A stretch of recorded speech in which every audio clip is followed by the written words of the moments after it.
Well, hey there, YouTube. It's PD Two Finger. I had a rotten day, and I don't want to talk about it, with the exception of saying I had to go to my pain clinic, and I saw this one doctor who gives me an unbelievably hard time. Now, we had a my brother's wife's dad passed away today, and he was cool. There's a short list of like older relatives who are cool, meaning like I can talk to them, And he was great. He will be missed. I have no idea what happened. I know he was living with some serious. His, he had prosthetic legs from the knee down, I'm pretty sure. But man, he always had a fantastic attitude on life. He was just a great guy. So that sucks, you know. It wasn't the like dickhead guy that I know in my family. Like there's one of the older uncles who's just kind of a jerk. You know what I mean? Like he's constantly talking about Obama or like how much he hates Black Lives Matter. Like why couldn't that guy die? Anyway, today I finished programming my Nux Mg-30, and initially what I did, I went through and took my Nux Mg-300, which has a lot of the same stuff in it, and I had made custom patches for that. So what I did, I filmed myself for the audio, not for the video, but I filmed myself reading off the patch names first. Then it was everything in the patch. Then it was all the settings. So I went through that process of I made all the patch names. Then I had another movie where I told myself what's in there. Like it starts off with a noise gate. Then there's a tube screamer. Then it's this amp with this, blah, blah, blah, blah, blah. So I went through and did all that. And then when I played the guitar, a good amount of those didn't sound anything like what I have on the 300.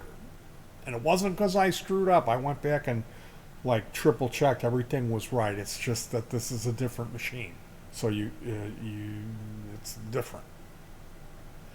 So the point is, I went through it and filled up all 128 patch slots with original patch names and original patches. Now, I didn't make all of them. I downloaded all of the patches I could find online. And then I went through those and I installed the ones in the machine that I liked with a slant towards high gain patches. There's some clean and some overdrive. And man, I gotta tell you, this thing just sounds phenomenal. That's the first thing I have to say. I might be on here complaining that it took 4 days to get this job done. Every other time I've done something like this, I can usually do it in one sitting. This was massive. But the sound quality, holy cow, is this thing an improvement. In the advertising literature, Nux says it like this.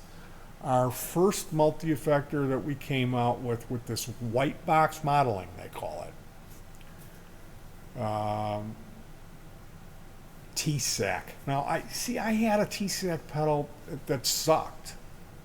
I actually working on that, I blew it up. But it was the Amp Force.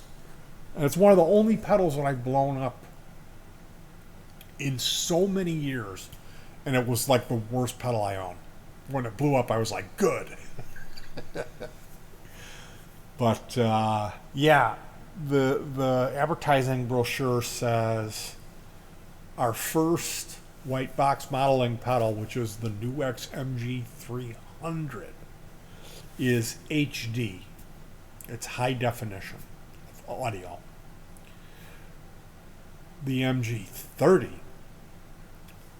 is 2K, they call it. So I'm sure the 4K one is coming.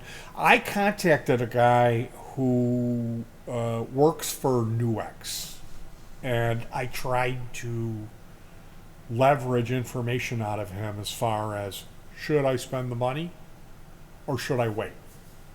Because I don't want to spend the money and buy this thing and then find out they came out with a better one. The 4K one comes out in 2 months.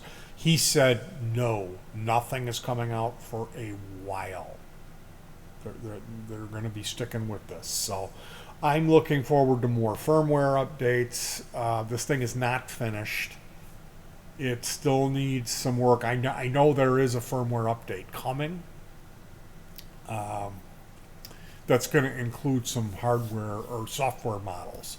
So the long and short of it is, as I stated, this thing is, I cannot believe how good it sounds with headphones on.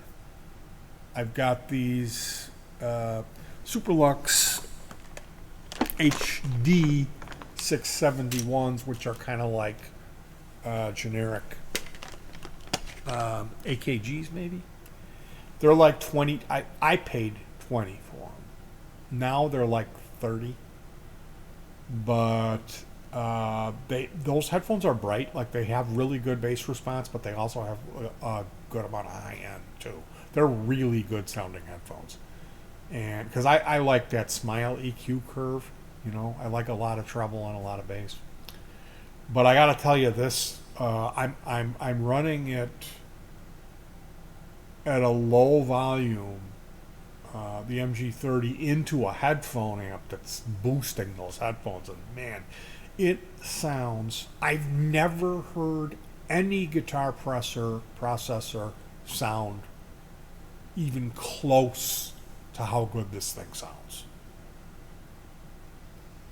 So, that being said, I went through all these patches, renamed everything, and also almost all of the patches use custom impulse responses. Very few of them use the stock impulse responses. So that's part of my personal preference. I'm really excited about this thing and writing music with it. I'm still keeping the 300. I don't know if I'll practice through that, or am I gonna switch over. I think I really should switch over.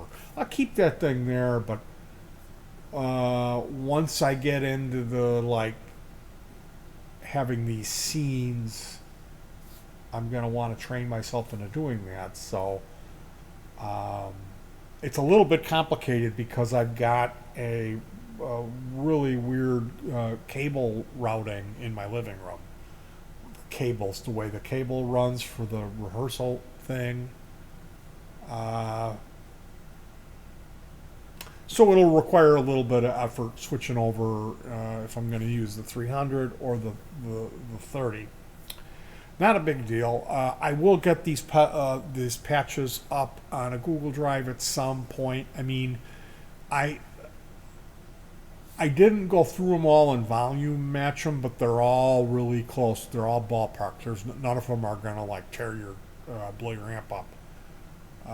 But I do need to do that to go through and really try to rein them in. Maybe the one thing is maybe that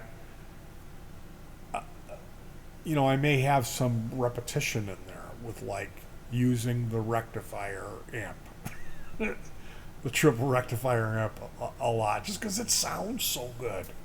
Man, does it sound good. They recently released a 5150. They call it the Vivo, and nobody likes it. So Nux, I don't know what to tell you. they're batting 1,000 on this thing, and then they go for a firmware update to put out a 5150, and it's like you need to you need to do something with that. You can't have this most popular amp, and then your model of it sounds like ass. You know, none of the other amp models are bad. They're all like really good. I mean, depending on what it is. There's some of these amps I'm not crazy about what they sound like in real life, you know. But wow, am I happy about this purchase. And you guys will be hearing this device because I've got music coming where I'm going to be using it when I play live and for recording. So stay tuned to be hearing it. I couldn't recommend this piece of gear more. But you really have to earn it. It's not easy to, like the Mg-300, its little brother. There's not a bad sound in the box, and it's easy to program it. This thing, I'm using the same software. It's easy to program. It's just not as easy to get it a good sounding patch. You know, you've got to work at it a little bit. And the thing is with these machines, I'll tell you what, not everybody's going to gravitate to the same sounds, so it's good to have access to other people's patches who know what they're doing. And again, in 3 months, 6 months of me working with this thing, I'm going to get over my fear of it. I'm going to learn everything that it does, and I'm going to be able to make better decisions and spend less time on it. But as it is of now, I'm still like, you know, I got sticker shock, system shock. So wish me luck. I will see you guys hopefully sooner rather than later. I'd love to be able to get out and do a live music day. Try to stay cool. Already it's like I'm sweating here certain times of the day. Hug your pets. That's the important one. Be nice to your babies. And peace.